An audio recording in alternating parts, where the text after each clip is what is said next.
আসসালামু আলাইকুম ভিউয়ার্স। রোজা চলছে। রোজার সময় আমরা ইফতারের পরে যে সময়টা বসি তখন এই ছোলার চাটটা খেলে খুবই ভালো লাগে, ছোলা মাখানো। তার জন্য দেখেন আমি কী কী উপকরণ দিচ্ছি। প্রথমে তো আমি রাত্রিরে ছোলাটা ভিজিয়ে রেখেছিলাম, দিয়ে এবারে ছোলাটা ভালো করে ধুয়ে আমি একটা প্যানের মধ্যে দিয়ে দিচ্ছি। পানি দিয়ে দিলাম, এবারে দিয়ে দেবো লবণ। লবণটা আগে দিলে সিদ্ধর সময় ভিতর পর্যন্ত চলে যায়, ভালো লাগে খেতে।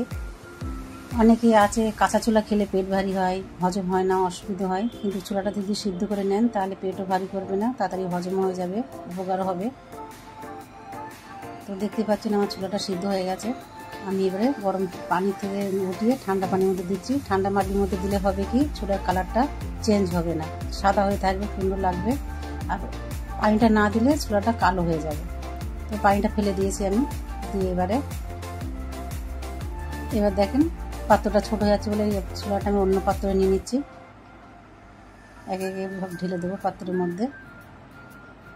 তার আগে বলি, আমার চ্যানেলটাকে যারা সাবস্ক্রাইব না করেছেন তারা সাবস্ক্রাইব করবেন, লাইক করবেন, শেয়ার করবেন। তো এবার দেখেন ওর মধ্যে আমি শসা কুচি দিয়ে দিলাম, দিয়ে দেবো টমেটো কুচি, ধনে পাতা কুচি আর কাঁচা লঙ্কা কুচি, এগুলো দিয়ে দেবো। আর কেটে নিয়েছি একটা বড় সাইজের লেবু। আপনারা কেউ কমেন্ট করেন না, অবশ্যই কমেন্ট করবেন। এবার দিয়ে দিলাম পেঁয়াজ কুচি,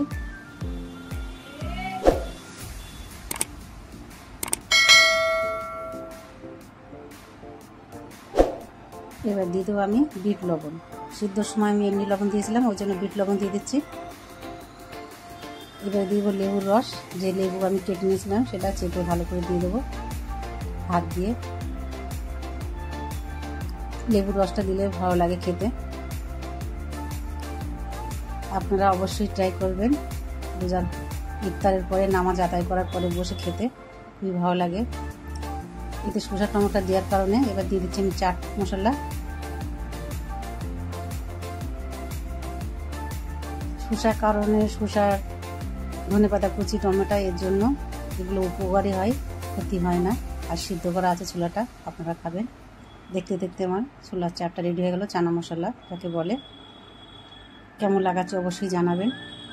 পাশে থাকা বেল আইকনটি প্রেস করে দেবেন যাতে আমার দেওয়া ভিডিও সবার আগে আপনার কাছে পৌঁছে যায়। ভালো থাকবেন, সুস্থ থাকবেন। আল্লাহ হাফেজ।